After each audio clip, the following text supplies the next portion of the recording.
jsem domluvený s klukama z garáží, že kdybych nemohl, tak mi přistaví autobus. Jo, to nás bude sbírat jako se Tak, jo. Tady ten křížek, co je, co nevidíte, tak... No. Takhle to bylo vždycky ve školci, když ještě nebyl nábytek. Jo. Tady někde v tom rohu si představte.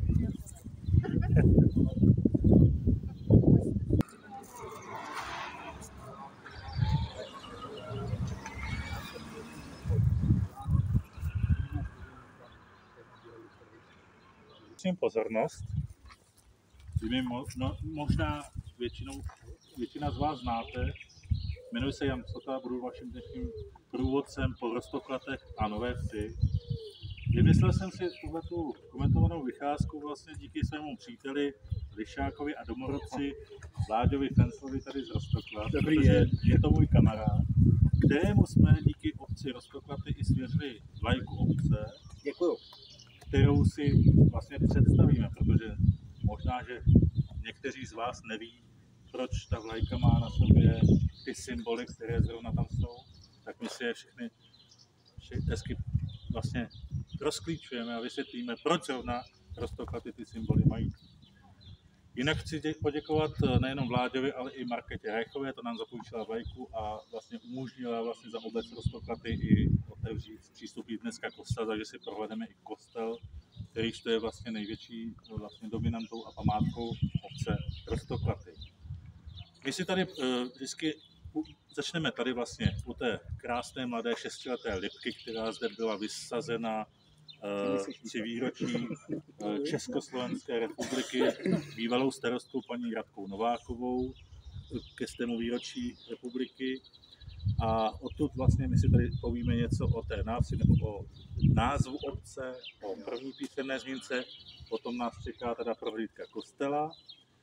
Od kostela se vydáme směrem na Novou Ves, tam si prohlédneme dvojici křížků, po případě si ukážeme místo, kde stála kaple svaté Kateřiny.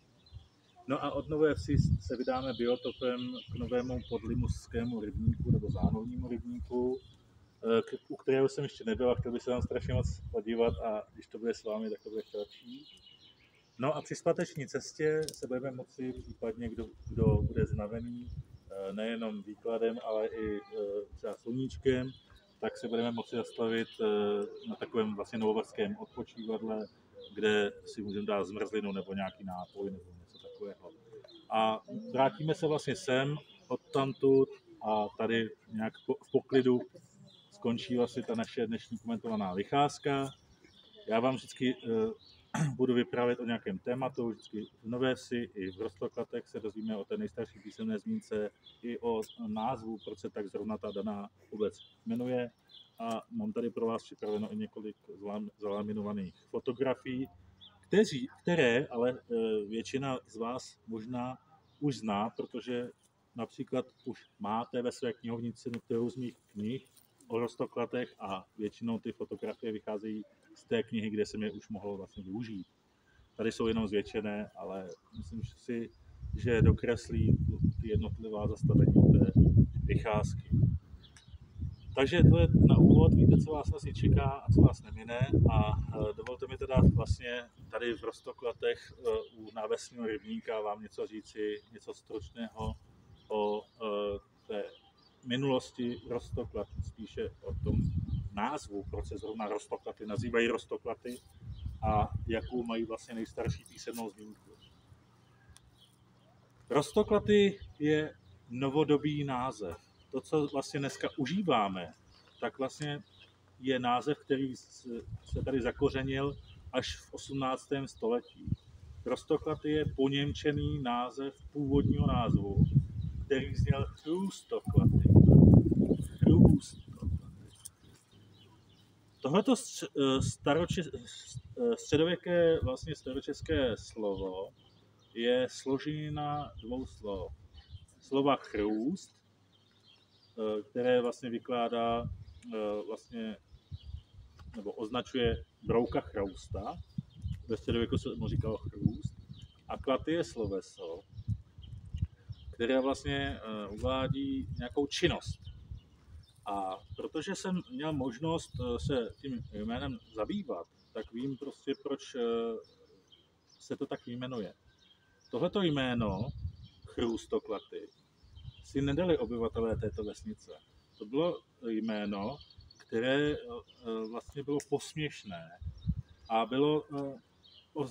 bylo vlastně uděleno vlastně okolními obyvateli. Jo, při nějaké posměšné události. Protože se zde dělo něco, co třeba v jiných obcích třeba nedělali nebo je to nepotkalo. Tady ta složenina vlastně souvisí se spletáváním chroustu ze stromů, bydlama. Jo. A muselo vzniknout tehdy, kdy si okolní obyvatelé, například v Tuklekách původně, museli říct, podívej se na Chroustokladský. Jo.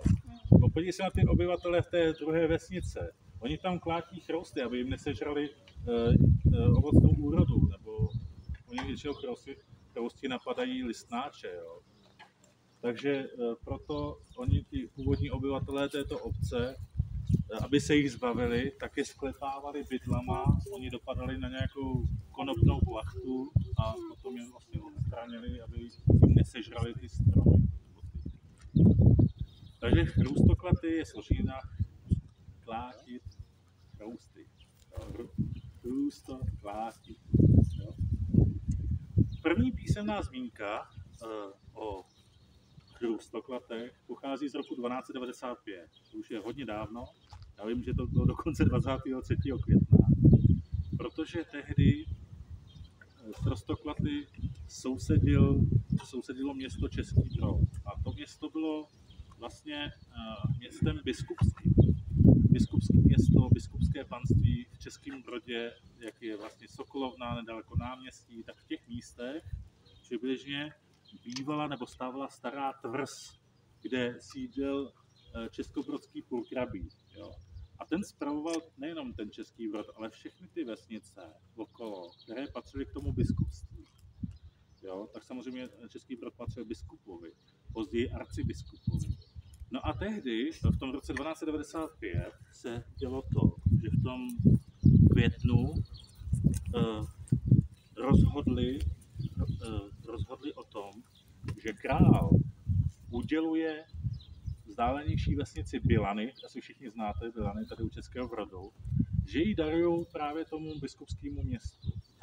A tehdy bylo potřeba, aby k těm Bilanům vyjeli svědkové, aby tu vesnici zaměřili znova, aby vymezili ty hranice, no, tak tohle to všechno dáme Českému Brodu. No a na pomoc si tehdejší vlastně královský purkrabí pozval samozřejmě lidi tady z toho Českobrodska, lokální elity nebo zemany z různých obcí, aby prostě dosvědčili to, že tu vesnici vyměřili tak, jak ji chtějí vlastně předat. No a mimo jiné v té listině, když se to stvrzovalo, tohleto vyměřování hranic Bilan, tak v té listině jsou připojeni Zdeslav a Jan z Chrůstoklad. Jo? Takže ty se účastnili vlastně toho nejenom zlistinění, ale i toho vyměřování té vesnice Bilany. Takže když si to jako shrneme, není to vlastně přímá písemná zmínka, kde se jedná přímo o Roztoklatech, ale je to nepřímá zmínka, kde vlastně máte predikát nějakého prostě člověka, buď Roztoklat, anebo nějakého šlechtice nízkého, který odsaď jako pocházel. Takže to je poprvé, kdy Roztoklaty neboli Chrůstoklaty vidíme v listinách. Já bych využil toho, že když jsme tady vlastně na Roztokladské návsi a vlastně řekl vám něco o té původní vesnici. Ona ta původní vesnice Roztokladská nebyla moc velká, měla jenom asi 9 domů. Většinou to byly selské usedlosti, jak je vidíme tady s tou bránou, tu 6, nebo tady bez brány tu 14. Jo, bylo to 9 usedlostí, které se tady vlastně tísnily kolem dokola okrouhlice. A já vám tady vlastně nechám kolovat fotografii. Je to nejstarší fotografie Roztoklad, kterou jste už mohli vidět v některé z mých knih. Vznikla v roce 1891 a tuhletu fotografii mohli Pražané vidět v dnešních Holešovicích na výstavišti, protože v roce 1891 se konala Všeobecná zemská výstava, slavná výstava, kterou navštívilo desítky tisíc lidí. A právě tahleta fotografie se stala součástí výstavy selský stav na Českobrodsku. Nevím přesně, jak se ta výstava nazývala, ale součástí té výstavy byly selské usedlosti z Českobrodska a právě tato fotografie tam byla za Roztoklaty. Takže tam můžete vlastně vidět řadu zajímavostí na té fotografii, dokonce, když se na ní podíváte směrem k rybníku, tak mnohé ze staveb, které tady jsou dneska, tak tam byly úplně jiné. Tady třeba chybí jednička, nebo tady vlastně u toho Mokošínova statku tady byla brána ještě, jo? Takže jsou tam opravdu hezké zajímavosti. Nebo tady za kulturním domem, který jste vlastně, když jsme přicházeli, tak za kulturním domem je číslo 19 a to je na této fotce rozestavěné. A všimněte si, asi to na tom nebude úplně vidět, ale v tom roce 1891 neexistovali montér jako pracovní prostě úbor. Tehdy prostě ti lidé chodili tak, jak chodili běžně oblečení, ale navlékli si jenom kožené zástěry, jo. Pracovali prostě tak, jak přišli, jo. Takže dneska my se teda v práci přelékáme, oni jenom navlékli vlastně tu zástěru a stavěli tu 19. Tady vlastně ještě bych chtěl zmínit, ta vesnice nebyla moc velká, 9 domů, ale vlastně všimněte si toho, že ty domy vlastně všechny stály kolem tohoto dnešního rybníka. To je rybník z konce 18. století, jo. Byl už několikrát odbahňován. A to byla vesnice samostatná. A v té vesnici ještě patřil kostel, který vlastně, když si odmyslíte všechny ostatní domy, tak ten byl jakoby mimo tu vesnici, jako na jejím okraji, mimo tu okrouhlici. To znamená, a to můžete si vlastně vyvodit i sami, že tahle ta vesnice, když byla zakládána, tak nepočítala vůbec s kostelem. Jo. Ten kostel byl dostavovaný později a prostě pravděpodobně asi až v době, kdy vesničané tady měli nějakou finanční sílu, kdy si ho mohli dovolit. Jo. On nebyl postavený ani vlastně v původní podobě svěží. Jo. To si všechno řekneme potom v kostele. Tady bych vám vlastně ještě nechal kolovat třeba z druhé strany. Tuhletu mapu vlastně můžete znát také. Je to vlastně stabilní katastr. Tady už je to teda rozrostlé na 620 domů. Třeba nechám takhle z druhé strany kolovat. Je to mapa z 19. století, kde si ještě pořád můžete všimnout toho, že v té době byl ten kostel ještě pořád na takovém okraji té vesnice. Jo. Takže opravdu s ním původně nepočítali. Takže to je možná k tomu základu o názvu a o první písemné zmínce všechno. Ještě bych vám možná řekl něco o statku číslo 6, to je tady ten krásně bílo-žlutě vlastně malovaný.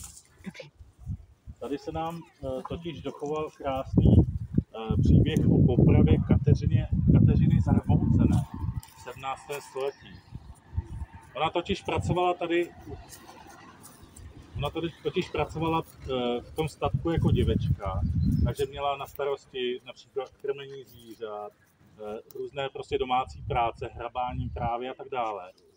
No a ona se tam spřátelila s mládencem, který přivedl do jiného stavu. Ona na tom statku porodila, ale protože chtěla být vlastně ne matkou, ale chtěla být pořád děvečkou, takhle to ona i při výslechu potom vyprávěla, tak ona provedla to, že to děťátko nebohé zahrabala do hlíny a nechala ho prostě jako být. Jo. To ale zjistili potom druhý den ženy na tom statku, že poznali na ní, že rodila. Jo, ona neměla asi velké bříško, protože jinak by si toho všimli daleko dříve. No a už se strhla mela. Rychtář, tu děvečku, Kateřinu, přitáhl do světnice k tady k rychtářovi, Roztoklatskému. Rychtář jí přibyl na řetěz a začal řešit prostě, co s ní dál. Jo? Jeho povinností bylo jí odvést na zámek do Škvorce, jenže tehdy tam, když tam on šel, tak tehdy na tom Škvorci nenašel pana hejtmana, on měl nějakou zrovna poradu. Odvedli ji teda druhý den, ona tam chvilku pobyla ve vězení, potom ji přestěhovali vlastně do Říčan, do vězení, do Šatlavy. a už probíhalo to soudní jako slyšení, jo, kdy oni teda obvinili vlastně z vraždy toho děťátka. A víte, jak to vlastně dopadlo celý ten případ? No oni potom vlastně zvali do Říčan kata, jo, protože byla odsouzena k popravě. Ta poprava se měla uskutečnit, že jí měli vlastně stít hlavu a poté jí ještě probít kůlem srdce, když ji pochovali. Tohle to se všechno stalo. Skutečně si pozvali kouřimského kata, máme dokonce i jeho účtenku za tu třídenní vlastně návštěvu Říčan, protože první den se on vlastně nějak psychicky připravoval na tu popravu, protože katovské řemeslo nebylo něco běžného. To prostě ten člověk musel mít posunutou úplně mysl jinde, aby mohl ten rozsudek vykonat. Jeden den teda vlastně strávil v zájezdní hospodě, tam se připravoval alkoholem. Druhý den vlastně proběhl ten proces, kdy z té městské šatlavy v Říčanech prostě tu Kateřinu vedli spoutanou k místu, kde byla šibenice v Říčanech. Tam ji na špalku teda popravili, vykonali všechno a ten třetí den ten kat strávil opět vlastně v hostinci. Jo. Víme dokonce, že jedl kapra na černo. Jo. A co bylo na té účtence nejzajímavějšího, bylo to, že ten kapra na černo stál nějakou sumu, nějakou prostě částku. Jo. Neřeknu dneska pár stovek, že jo. Ale prostě kolik zaplatil za tu třídenní spotřebu piva. To bylo mnohonásobně vyšší, jo. Takže prostě, a to byl sám, že jo. Měl sice nějakého chlapce, který ho posílal jako soudního posla pro listiny, nebo na magistrát, na radnici a tak dále, ale takovýhle byl život toho kata. Ten třetí den potom prostě odjel zpátky do Kouřimy, protože Kouřim byla vlastně městem, které mělo hrdelní právo, ale Říčany neměli, nebo takhle měli, ale bylo nedostatek katů, tak si vždycky zvali z nějakých větších měst jako na popravu. Ale dost o tom, protože je to smutný a děti by se rádi taky veselili, tak myslím si, že se vydáme ke kostelu. Co myslíte? Že by to...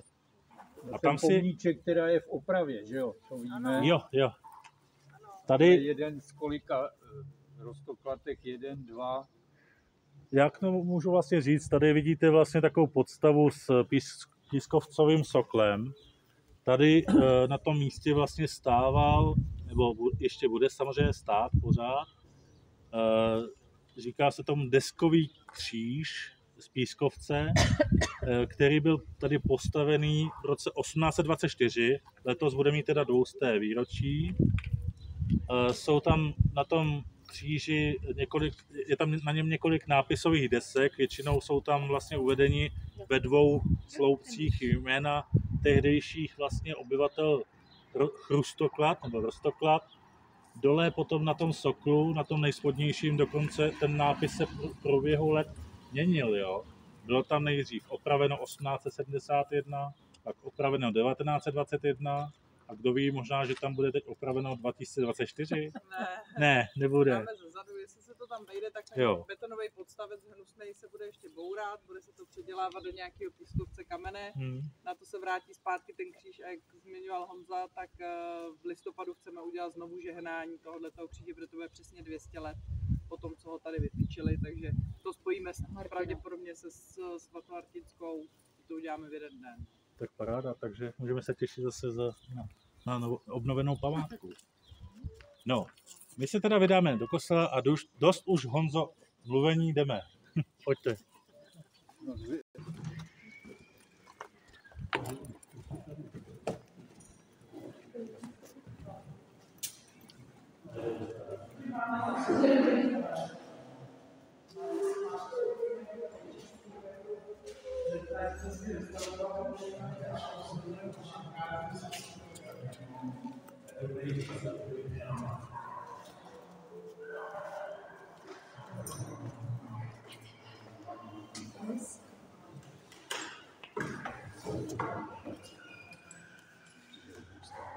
Klidně se posaďte do lavic, jestli chcete.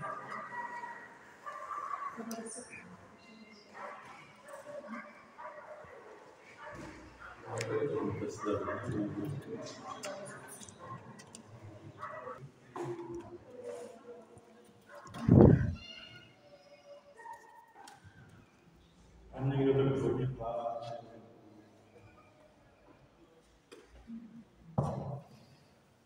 Přátelé, tady jsme vlastně v dominantě celých Roztoplán vlastně nové vsi v kostele svatého Martina. Jak jsem říkal, vlastně na samotném začátku, ten kostel byl dostavován vlastně až po založení vsi. A tam vyproval takovou rekonstrukci, možná, že už ji všichni znáte. Je to vlastně taková rekonstrukce, jak si představuji, že ten kostel vypadal v tom 14. století. Jo, taková obyčejná vlastně stavba se 3 okny lodi, ten kostel byl dokonce i kratší. A tuhletu představu, nebo tu hypotetickou rekonstrukci jsem zpracovával podle odkrytých fresek, protože například odkrytí té omítky, tady té severní fasády, zjistilo, že vlastně ten kostel byl chrámován takzvaných posouvaných nárožních kamenů. I ten gotický vstup, ten tady byl odkryt, ten vlastně tady zazděn kousek od hlavního vstupu, zvenčí. Většinou ty kostely měly vrcholové kříže, takže i tady je vrcholový kříž, ale něco nám tady do té hypotetické vlastně představě chybí. Je to vlastně věž. A to se vlastně nám podařilo zjistit během té generální rekonstrukce, která probíhala v letech 2008 až 2018, že tady archeologové zjistili několika sondami a jedna z těch sond byla právě mezi věží a tou lodí, že ta věž není hmotově provázaná. To znamená, že ta věž musela být dostavena dodatečně. A to zase souvisí určitě s nějakým postavením těch zdejších patronů, kteří prostě třeba v tom úvodu neměli dostatek peněz na to, aby tu věž zvonovou postavili. Ono nebyla ani tak drahá stavba ty věže, ale většinou výroba těch zvonů. Ta byla ještě mnohem dražší. Ten kostel vlastně známe z první poloviny 14. století. Tady vám vlastně nechávám opět kolovat třeba tady z druhé strany vlastně údorys toho kostela, kde je barevně vlastně rozlišeno, jak stará jsou jednotlivá zdiva, jsou tady i zakresleny ty náhrobky tady, co leží v podlaze kostela. A opět to vychází z těch nových poznatků, které se vlastně zjistily během té generální rekonstrukce.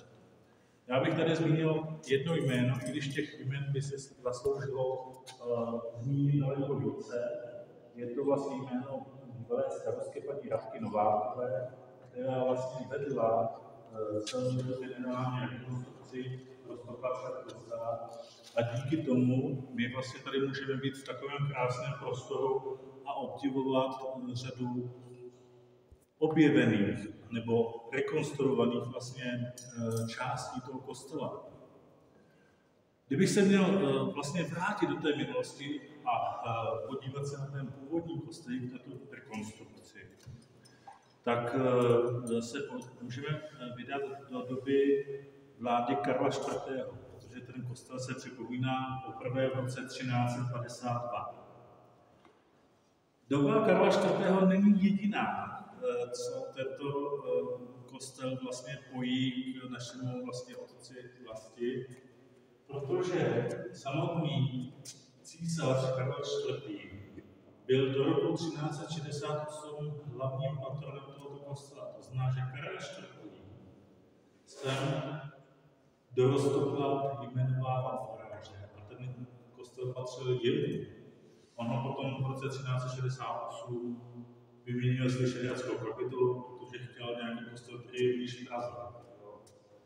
Takže Roztoplatský kostel pustil, ale to vůbec nevadilo, protože ta Vyšehradská kapitula vlastně produkovala také významné osobnosti. A z těch nejvýznamnějších osobností toho 14. století můžeme jmenovat mistra Jiřího Zbora. který tady byl v 90. letech 14. století vlastně farářem. A my tohoto Jiřího Zbora známe z pozdějších let, když šlo o upálení mistra Jana Husa. Protože Jiří Zbora patřil největším nepřátelům mistra Jana Husa. Ten dokonce zadal v Praze příkaz, aby se pálili Wittenbergovy knihy. Takže taková persona vlastně působila ale udělala v dějinách vlastně toho 14. a 15. století docela dost. Tady asi nejzajímavější vlastně vždycky v tom kostele je hlavní oltář.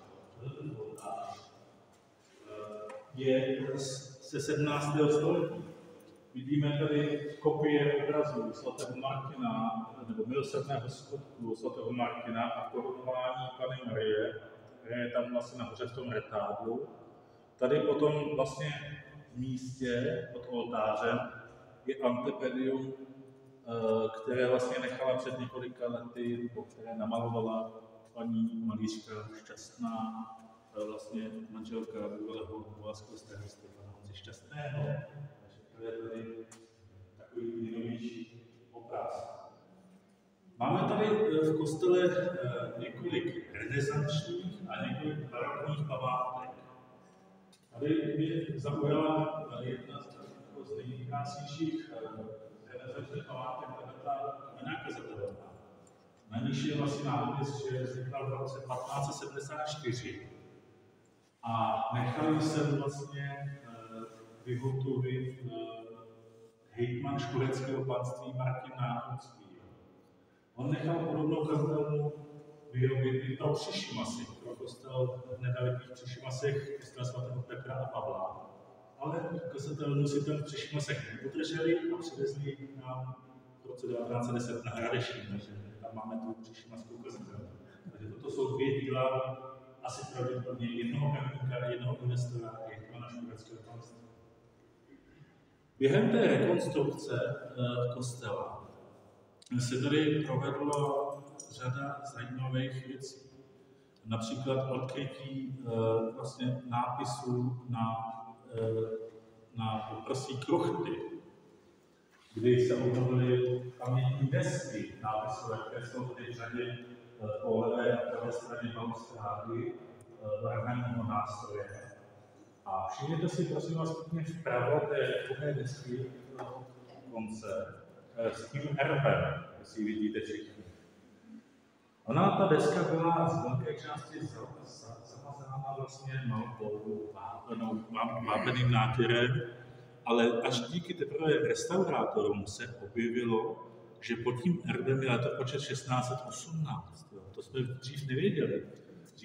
Dřív se předpokládalo, že ta kruchta byla vystavěna základy Albrechta Jana Smiřického, ale nevědělo se, kdy se dokončila až teprve po zásahu restaurátorů, kteří odkryli tenhle počet. Zrovna tady na tom erbu, to je erb zrovna jedno z pozdějších hejtmanů škoreckého panství, myslím, že to je Florián z Neudorfu. A představte si, Florián z Neudorfu, čili z Nové Vsi, získal predikát po Nové Vsi u Českého Brodu.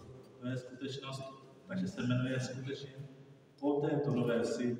Má krásný R, je to zlatomodrý R. V jedné části má vlastně plody žaludů a v druhé části jsou taková lomená dřevna. Další takovou výsledností, která byla odkryta během, a já se tady přejdu tady počítám, která byla odkryta během té generální rekonstrukce, jsou vlastně fresky kostlivců, tady vlastně po stranách té zazděné. Představte si, že tady tím prostorem se vcházelo na hřbitov třeba v 16. a 17. století. Potom to zazděli a v tom 17. století vlastně se tady vymalovaly ty fresky kostlivců. Víte, že každý ten kostlivec drží zemědělský nástroj, jeden má cep, jeden má kosu a ten nalevo si dokonce trhá poslední pozůstatky vlasu na letce. je to takové trochu morbidní, ale ono to tak v minulosti vlastně mělo morbidně působit. Protože právě tyhle ty kostely z cihla vás měly po opouštění kostela vlastně upozornit na to, že zase opouštíte to prostředí kostela a vcházíte zase do smrtelného života. Memento mori, člověče pamatuj. Tahle ta freska, co tady je vlastně v té nice, tomu se říká poslední soud. Je to vlastně, jsou to duše, které hoří v plamenech na hoře Anděle. Tahle ta freska vznikla později až po zazdění toho vstupu a vlastně ta freska souvisí s touhletou dřevořezbou Panny Marie Kladovské. Ono to tak dneska nevypadá, protože ta freska je nechaná vlastně v takových světlých tónech, ale samozřejmě původně, když se ta freska malovala, tak byla tmavší nebo barevnější. Za to ta dřevořezba Panny Marie Kladovské, ta má z 19. století, měla původně takové méně vlastně výrazné barvy, takže kdybychom si to vlastně odmysleli, a například restaurátor ještě zadali tam takové vlastně ty barevné barvy, do té madony, tak by to nebylo takové kýčovité, jako je to dneska. Nicméně, když se podíváte na ty postavy, které se dívají do toho středu vlastně na Pannu Marii, tady ta postava napravo prosí Pannu Marii, tahle byla také. Tahle příběh té Panny Marie prostě je zajímavý. Tahle dřevořezba se sem vrátila teprve vlastně před několika lety, v roce 2020. Byla odvezená v 90. letech, protože víme všichni, že v 90. letech byly kostely velice často navštěvovány nezvanými hosty, to znamená zloději, kteří se pokusili dokonce ukrást ty hlavní oltářní obrazy. A naštěstí se jim to nepovedlo. Ukradli ty postranní oltářní obrazy, dokonce jeden oltářní obraz poškodili nožem. Ten je dokonce na arcibiskupství, ten tady nemáme, protože je to velice, jak bych to řekl, přemalovaná, taková zpušovaná, krásná malba. Je tam několik nátěrů, takže to máte, ten obličej máte úplně rozmazaný, protože je několikrát přemalován, ale neodborně. Takže ten obraz zůstal na arcibiskupství.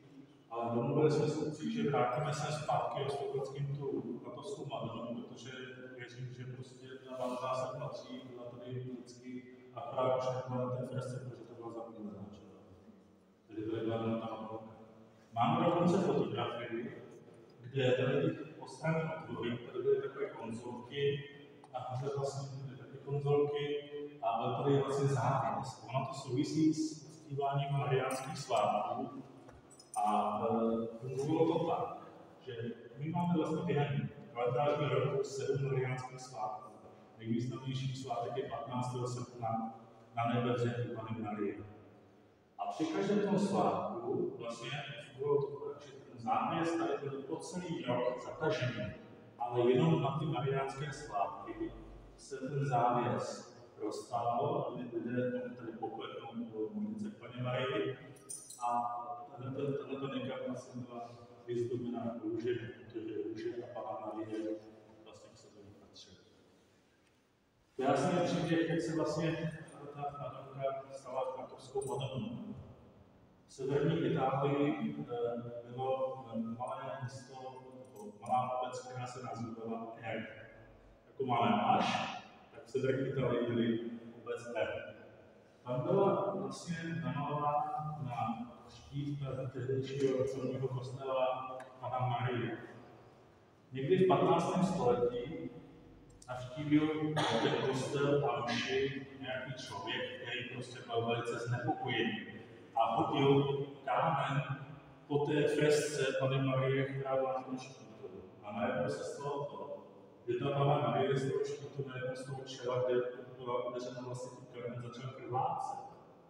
Krvácela několik dní, dokonce vlastně v tom kostele se snažili do nějaké číše vlastně zachytit její krev.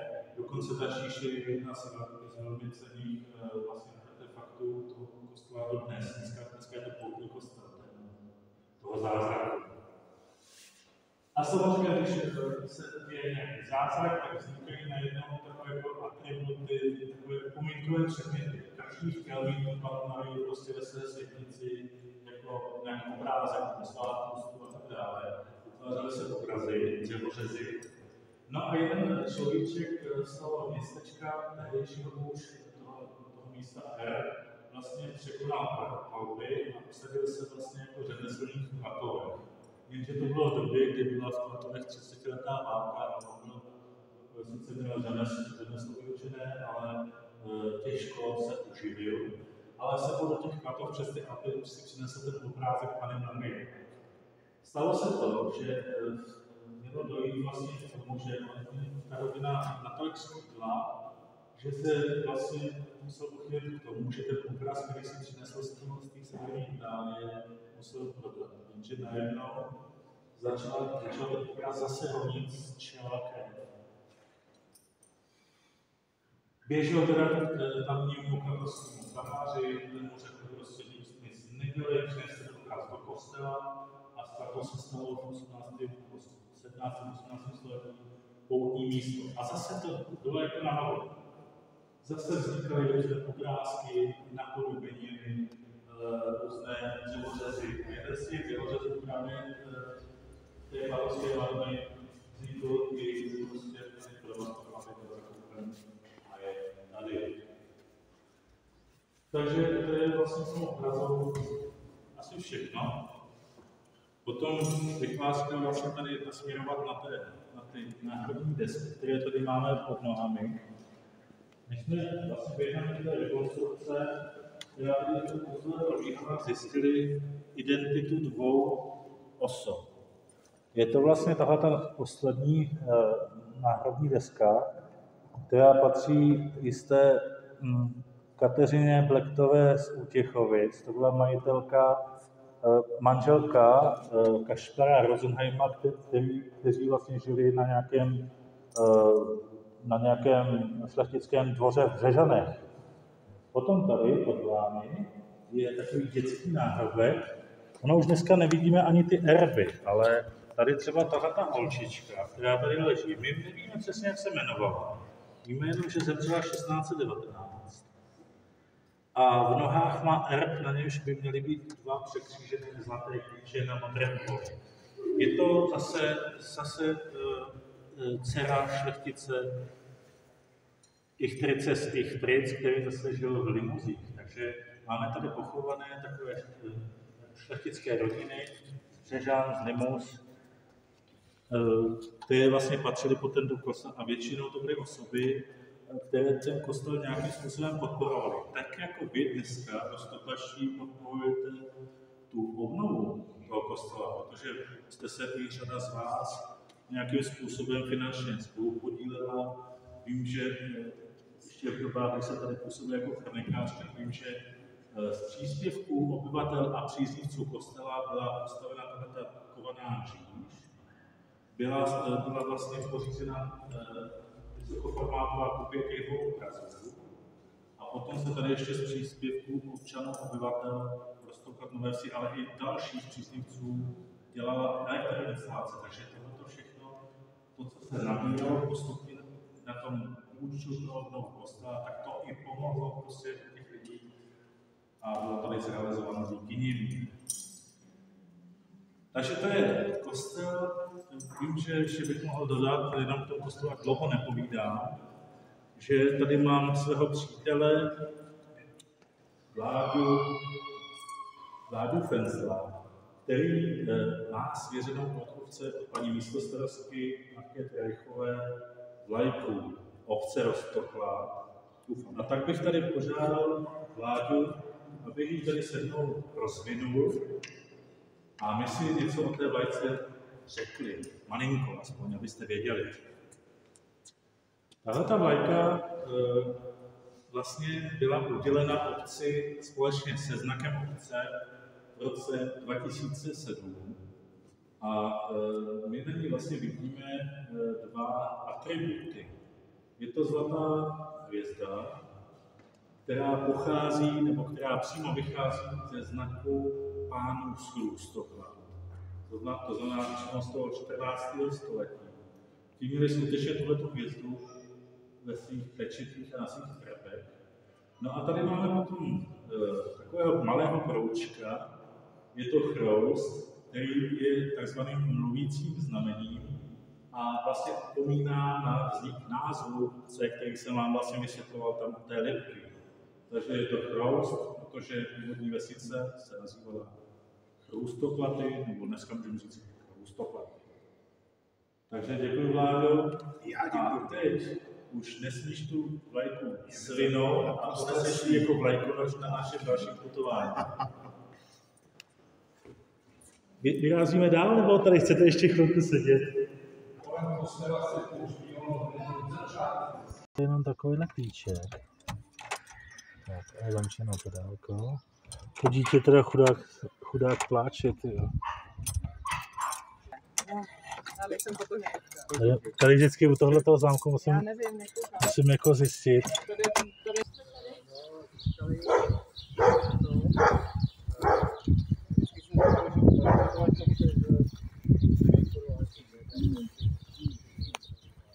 Přátelé, tady jsem udělal takovou mini zastávku, teď jsem musel malinko zastavit našeho vlajkonoše, ale vede vás pěkně. Tady máme jednu ze dvou drobných památek vlastně Roztoka, je to pseudogotický, to znamená, pseudogotický znamená, že to je napodobenina gotiky. Pseudogotický vlastně 8 kříž, který má tady vlastně na zadní straně pozůstatky jistého nápisu. Zatímco ten kříž, který jsme neviděli na té návsi, vlastně financovala skupina místních sedláků. Tady to byla práce, nebo spíš péče jedné rodiny, manželského páru, tady statkářské rodiny, která tady ten kříž nechala postavit v roce 1853. 1853 už je docela mladý věk, je to vlastně doba, jsou to 3 roky od změny patrimoniální správy na samosprávu. To znamená, v roce 1850 byla zrušena panství a od roku 1850 už byla obec Roztoklaty nebo ves Roztoklaty jako politická katastrální obec se svým prvním starostou. Tady ten nápis vzadu povídá, že nákladem manželů Josefa a Boženy Chroustových z Roztoklad, tady je číslo popisný, tady v tom rozrušeném posledním řádku by mělo být číslo popisný 11, jo. Takže, jo, tady je Roztoklad, tady by mělo být. To se obnoví. Jo, to se obnoví. A jenom vám, já nevím, jestli vám to mám říkat, nebo nemám. Doufám, že od Markety nedostanu lepáka. Tak to neříkej. Tak to nemám říkat. Ne. Tady někde v tom kříži by měla být uložena pamětní listina. Takže je možné, nebo spíše pravděpodobné, že až se bude ten kříž obnovovat a je na řadě po tom deskovém kříži, který tam teď u toho rybníka není, tak až se bude obnovovat, takže možná zase zjistíme něco zajímavého z toho roku 1853, jak se tady žilo, nebo co ty manželé vlastně vedlo k tomu, aby postavili ten kříž, jo. My ten kříž vlastně, poprosím Zdeňka, my ten kříž máme tady vlastně zakreslený nebo zachycený na historické mapě škoreckého panství, ale ještě jako dřevěnej, jo. Takže ti manželé asi vycházeli z toho, že tady něco předtím mohlo být, jo. Tohle je 1853, tohle to je 1772, jo. Takže už tady ten křížek na cestě vlastně řezanou je, ale dřevěný. Takže oni jenom obnovili nějakou tradici a teď tu tradici bude obnovovat zase obec, jo. Takže nechám kolovat, třeba tady ze této strany. No a my se teda vydáme, abychom unikli bouřce. Pokračujeme dál. Na co mám upozornit? Na auto. Na auto, jede auto. Skutečnost byla jiná. Většinou prostě